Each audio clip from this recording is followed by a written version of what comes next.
नमस्कार दोस्तों, स्वागत है आप सभी का अपने YouTube चैनल परफेक्ट स्ट्रेटेजीज में। दोस्तों आज हम लोग प्रैक्टिस सेट करने वाले हैं आरआरबी एनटीपीसी और ग्रुप डी का समान अध्ययन का प्रैक्टिस सेट, जो कि प्रैक्टिस सेट नंबर 22 होगा। इससे पहले दोस्तों हम लोग 21 प्रैक्टिस सेट कर चुके हैं। अगर उसे आपने नहीं देखे हैं तो मेरे प्लेलिस्ट में जाकर उसे देख सकते हैं। दोस्तों इसमें हम लोग 40 क्वेश्चन का डिस्कशन करने वाले हैं। दोस्तों ये प्रैक्टिस सेट जो हम लेकर आए हैं ये आपको एसके झा सर के बुक से लेकर आए हुए हैं, जिसमें हम लोग करेंट अफेयर्स, जीके जीएस और आपको प्रीवियस ईयर क्वेश्चन का प्रैक्टिस सेट करने वाले हैं।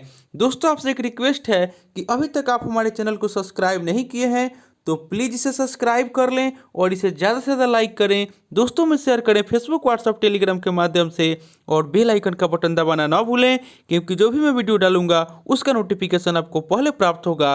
दोस्तों अगर आपको इसका पीडीएफ चाहिए तो डिस्क्रिप्शन में हम टेलीग्राम का लिंक दे दिए हैं, आप लोग जा करके वहाँ से प्राप्त कर सकते हैं। और दोस्तों आप कोशिश कीजिएगा कि आप पूरा वीडियो को देखें। दोस्तों इस प्रैक्टिस सेट में 24 प्रैक्टिस सेट दिया हुआ है, आज हम 22 लेकर आए हैं। इसके बाद 2 प्रैक्टिस सेट बचेगा, हम कोशिश करेंगे कि उसे भी जल्द खत्म कर दें। तो चलिए दोस्तों स्टार्ट करते हैं आज का प्रैक्टिस सेट।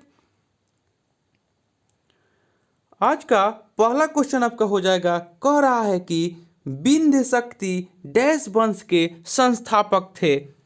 एक का राइट आंसर हो जाएगा ऑप्शन नंबर ए, वाकाटक वंश के संस्थापक थे विंध्य शक्ति। तृतीय शताब्दी ईस्वी में 6ठी सदी तक वाकाटक राजवंश ने बुंदेलखंड में शासन किया और वाकाटक राजवंश की स्थापना विंध्य शक्ति के द्वारा किया गया। वाकाटक राजवंश ब्राह्मण राजवंश है। वाकाटक राजवंश के काल में अजंता का गुफा चित्र का निर्माण हुआ। नेक्स्ट देख लेते हैं। क्वेश्चन नंबर 2 में आपको कह रहा है कि सेना को मजबूत करने के लिए डैश ने मनसबदारी प्रथा शुरू की। 2 का राइट आंसर हो जाएगा option number C, Akbar. Mughal शासक अकबर ने मंगोलों की सैन्य प्रणाली से प्रभावित होकर मनसबदारी प्रणाली को लागू किया और मनसबदारी प्रणाली के तहत मनसबदार को जात एवं सवार के माध्यम से व्यक्त किया गया। अबुल फजल की आईने अकबरी में मनसबदारी प्रथा का विस्तार से उल्लेख किया गया है। नेक्स्ट देख लेते हैं। क्वेश्चन नंबर 3 में आपको कह रहा है कि अफगानिस्तान पर डैश द्वारा विजय हासिल करने के बाद वह अकमेनिड साम्राज्य के अंतर्गत आता है।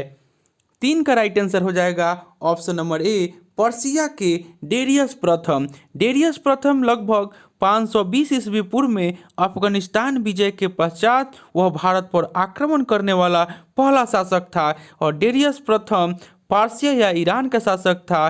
डेरियस प्रथम हखवनी वंश का शासक था और डेरियस प्रथम को इतिहास में धार्मिक सहिष्णुता तथा अपने शिलालेखों के लिए जाना जाता है। यानी कि 1 का राइट आंसर हो जाएगा, माफ कीजिएगा 3 का राइट आंसर हो जाएगा ऑप्शन नंबर ए। नेक्स्ट देख लेते हैं। क्वेश्चन नंबर 4 में आपको कह रहा है कि निम्नलिखित भारतीय भाषाओं में एक द्रविड़ मूल भाषा में नहीं है। 4 का राइट आंसर हो जाएगा ऑप्शन नंबर डी, मराठी। द्रविड़ भाषा परिवार दक्षिण भारत की संबंधित भाषाओं का समूह है। इस भाषा समूह में तमिल, तेलुगु, कन्नड़, मलयालम एवं उत्तर पूर्व की ब्राह्मी, गोंडी, कुडुरव शामिल है और द्रविड़ भाषा समूह पर संस्कृत भाषा का भी प्रभाव रहा है। यानी कि ऑप्शन डी जो है यह आपका द्रविड़ मूल भाषा में नहीं है, यानी कि ऑप्शन डी राइट आंसर हो जाएगा। नेक्स्ट देख लेते हैं। क्वेश्चन नंबर 5 में आपको कह रहा है कि संस्कृत शब्द सत्यमेव जयते लिया गया है। 5 का राइट आंसर हो जाएगा ऑप्शन नंबर ए, यह मुंडकोपनिषद से लिया गया है। सत्यमेव जयते मुंडकोपनिषद से लिया गया है, जो भारत का राष्ट्रीय वाक्य है। और त्रिपिटक जो है वह बौद्ध धर्म का मुख्य पुस्तक है, जिसमें विनय पिटक, सुत पिटक और अभिधम पिटक शामिल है, जो ऑप्शन सी ऑप्शन में दिया हुआ है। नेक्स्ट देख लेते हैं।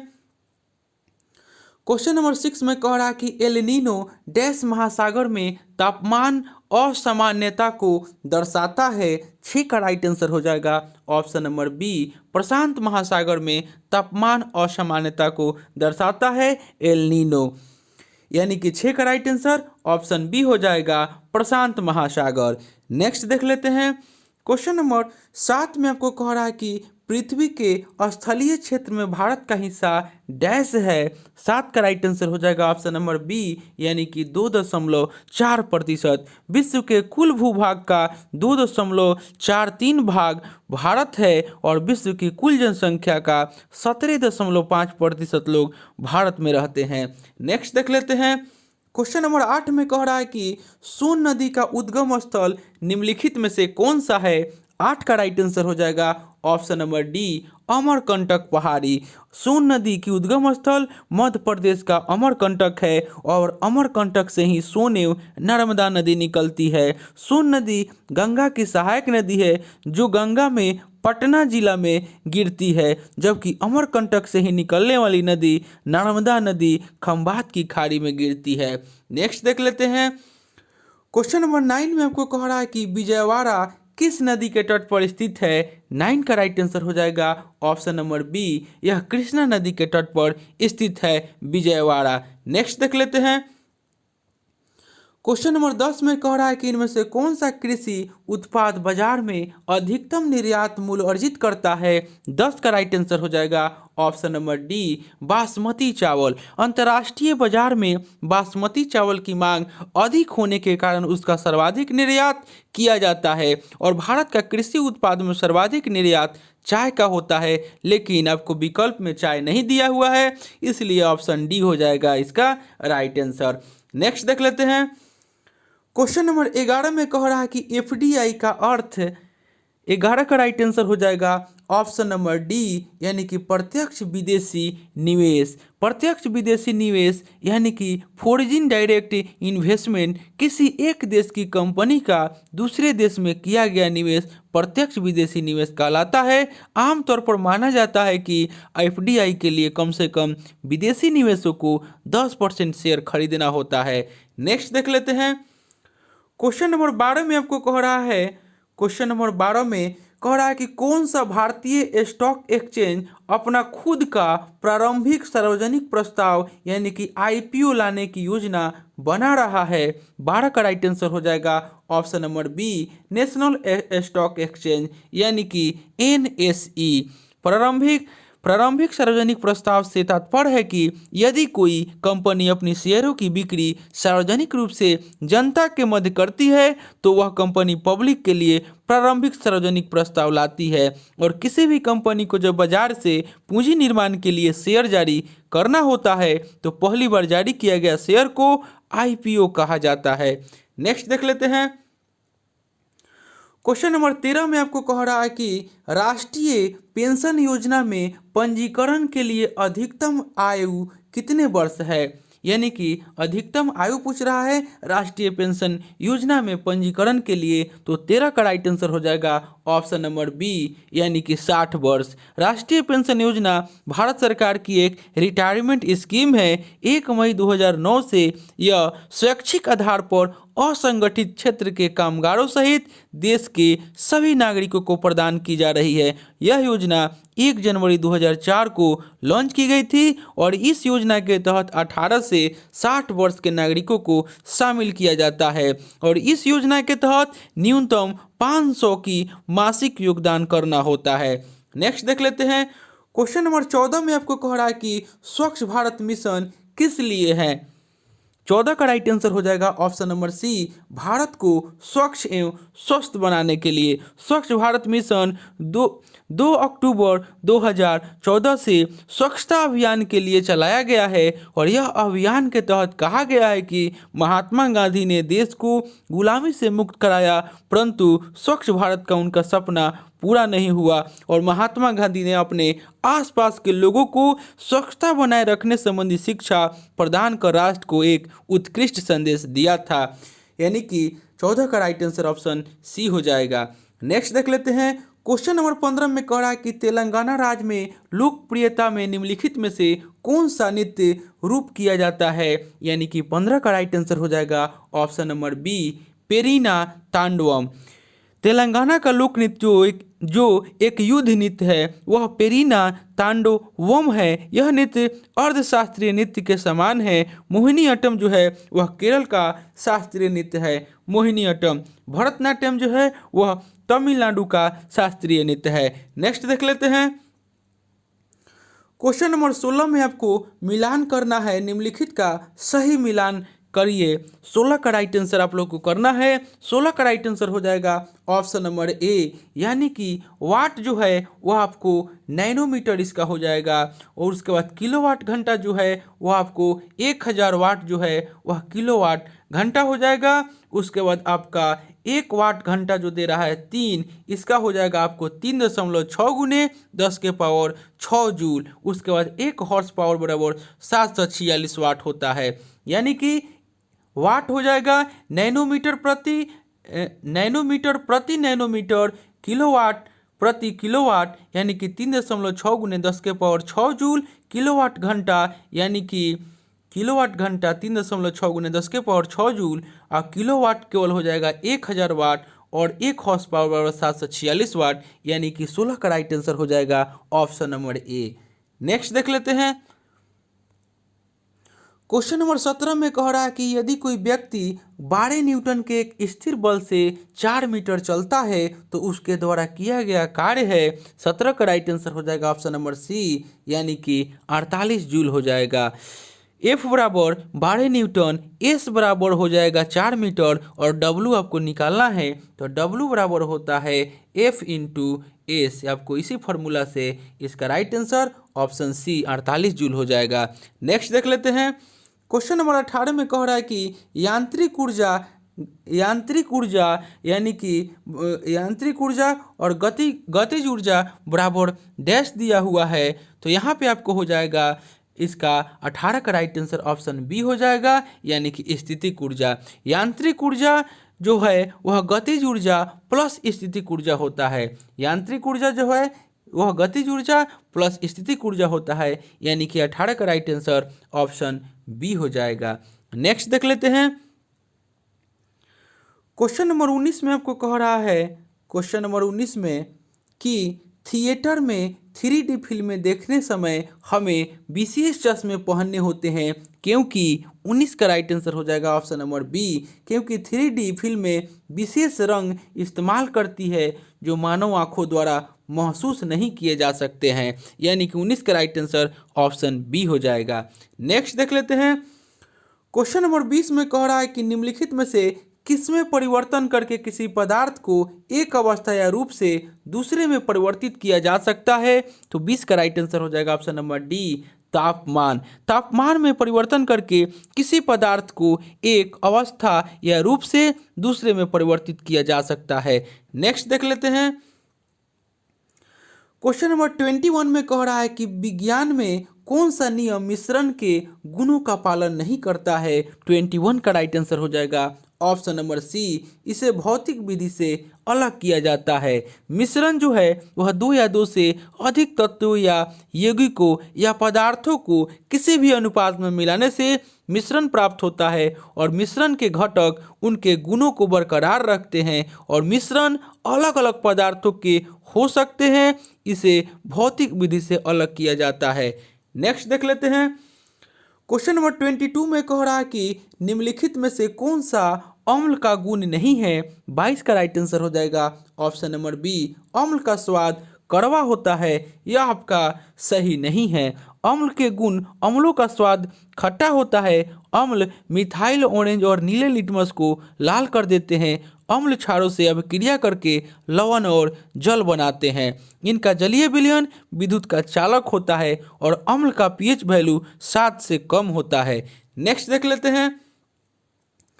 क्वेश्चन नंबर 23 में कह रहा है कि C12 H22 और O11 का रासायनिक सूत्र है। तो 23 का राइट आंसर हो जाएगा ऑप्शन नंबर सी, यह आपको लैक्टोज का सूत्र है। C12 H22 और O11 को चीनी के रूप में जाना जाता है और लैक्टोज जो है वह C12 H22 और O11 एक डाइसेकेराइड है। चीनी सुक्रोज का स्रोत होता है, यानी कि ये आपका ऑप्शन सी राइट आंसर हो जाएगा। और C6 H12 और O6 जो है वो आपका ग्लूकोज का सूत्र हो जाएगा।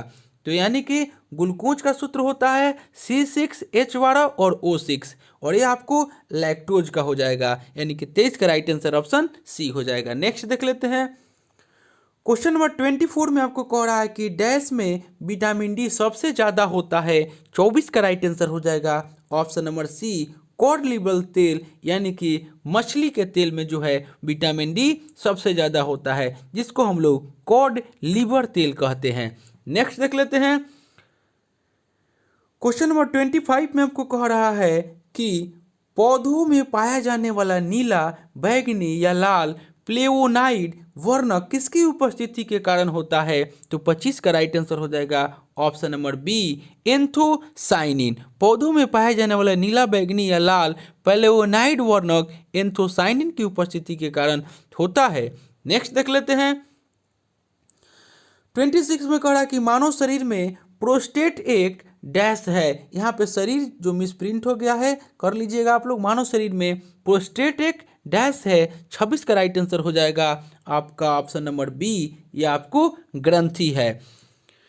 मानव शरीर में प्रोस्टेट एक ग्रंथि है और प्रोस्टेट ग्रंथि को पौरुष ग्रंथि भी कहते हैं। प्रोस्टेट ग्रंथि मूत्राशय के नीचे स्थित होता है। नेक्स्ट देख लेते हैं।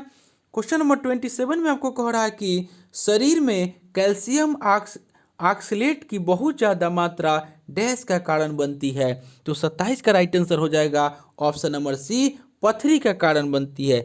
शरीर में कैल्शियम ऑक्सलेट को बहुत ज़्यादा मात्रा पथरी का कारण बनती है। नेक्स्ट देख लेते हैं। क्वेश्चन नंबर 28 में आपको कह रहा है कि पश्चिम ब्लड डैश के लिए नैदानिक परीक्षण होता है। 28 का राइट आंसर हो जाएगा option number C HIV। HIV AIDS की जांच के लिए एलिसा टेस्ट और वेस्टर्न ब्लास्ट किया जाता है। यह आपको मिसप्रिंट है, यहाँ पे वेस्टर्न ब्लास्ट होना चाहिए, यानी कि वेस्टर्न ब्लास्ट डैश के लिए नैदानिक परीक्षण होता है तो HIV हो जाएगा। HIV के लिए आपको एलिसा टेस्ट भी किया जाता है, यानी कि 28 का राइट आंसर जो है ऑप्शन सी हो जाएगा। नेक्स्ट देख लेते हैं। क्वेश्चन नंबर 29 में आपको कह रहा है कि एपिडेमियोलॉजी क्या है। एपिडेमियोलॉजी क्या है। तो 29 का राइट आंसर हो जाएगा ऑप्शन नंबर ए बड़ी आबादी में रोग की घटना एवं उसके प्रसार का अध्ययन जो है एपिडेमियोलॉजी है। यानी कि बड़ी आबादी में एपिडेमियोलॉजी बड़ी आबादी में रोग की घटना उसके प्रसार का अध्ययन है और महामारी किसी एक स्थान या एक देश तक सीमित होती है, किंतु यदि दूसरे देशों और दूसरे महाद्वीपों में भी फैल जाए तो उसे सार्वदेशिक रोग यानी कि पेंडेमिक कहते हैं। नेक्स्ट देख लेते हैं, यानी कि 29 का राइट आंसर ऑप्शन ए हो जाएगा। क्वेश्चन नंबर 30 में आपको कह रहा है कि एंड्रॉयड के विकास के लिए आधिकारिक भाषा कौन सी है। 30 का राइट आंसर हो जाएगा option number A Java. Android के विकास के लिए आधिकारिक भाषा जावा है। नेक्स्ट देख लेते हैं। क्वेश्चन नंबर 31 में कह रहा है कि किसी वस्तु का भार अगर 20 kg है तो पृथ्वी में उस वस्तु का भार क्या होगा अगर g का मान 9.8 मीटर सेकंड के पावर -2 है। तो 31 का राइट आंसर हो जाएगा ऑप्शन नंबर बी 196 न्यूटन। वस्तु का भार W बराबर mg बराबर 20 गुने 9.8 बराबर 196 न्यूटन हो जाएगा। नेक्स्ट देख लेते हैं। क्वेश्चन नंबर 32 में कह रहा है कि हाल ही में किस महाद्वीप को WHO ने पोलियो मुक्त घोषित किया है। 32 का राइट आंसर हो जाएगा ऑप्शन नंबर डी अफ्रीका को। हाल ही में WHO के अफ्रीकी क्षेत्र के कार्यालय ने अफ्रीका महाद्वीप को पोलियो मुक्त घोषित किया और WHO ने 1998 में विश्व पोलियो उन्मूलन पहल का शुभारंभ किया था। WHO का मुख्यालय जिनीवा स्विट्जरलैंड में है और WHO की स्थापना 7 अप्रैल 1948 को हुई और WHO के 194 सदस्य देश हैं। नेक्स्ट देख लेते हैं।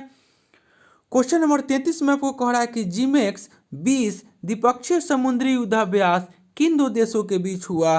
33 का राइट आंसर हो जाएगा ऑप्शन नंबर बी, यह जापान और भारत के बीच हुआ। 26 से 28 सितंबर 2020 के मध्य भारत जापान के बीच द्विपक्षीय समुद्री अभ्यास जीमेक्स 20 के चौथे संस्करण का अरब सागर में आयोजन किया गया। नेक्स्ट देख लेते हैं। क्वेश्चन नंबर 34 में आपको कह रहा है कि विश्व बैंक के वर्तमान अध्यक्ष कौन है? 34 का राइट आंसर हो जाएगा option number C, David R Malpass. विश्व बैंक के वर्तमान अध्यक्ष डेविड मालपास है। विश्व बैंक का मुख्यालय जो है वह वाशिंगटन डीसी में है और इसकी स्थापना जुलाई 1944 में हुआ था। नेक्स्ट देख लेते हैं। क्वेश्चन नंबर 35 में कह रहा है कि 26 जनवरी 2020 को भारत ने कौन सा गणतंत्र दिवस मनाया है? 35 का राइट आंसर हो जाएगा ऑप्शन नंबर बी, 71वां गणतंत्र दिवस मनाया है भारत ने 26 जनवरी 2020 को। नेक्स्ट देख लेते हैं। क्वेश्चन नंबर 36 में आपको कह रहा है कि आम बजट 2020-21 का विषय क्या था? 36 का राइट आंसर हो जाएगा ऑप्शन नंबर डी, जीवन को सरल बनाना। 1 फरवरी 2020 को वित्त मंत्री निर्मला सीतारमण ने केंद्रीय बजट 2020-21 को संसद में पेश किया और लगातार दूसरी बार बजट पेश करने वाली महिला वित्त मंत्री बनी है। और वर्ष 2020-21 का थीम जीवन को सरल बनाना। भारतीय इतिहास का सबसे लंबा बजट भाषण निर्मला सीतारमण का लगभग था 2 घंटा 40 मिनट। नेक्स्ट देख लेते हैं।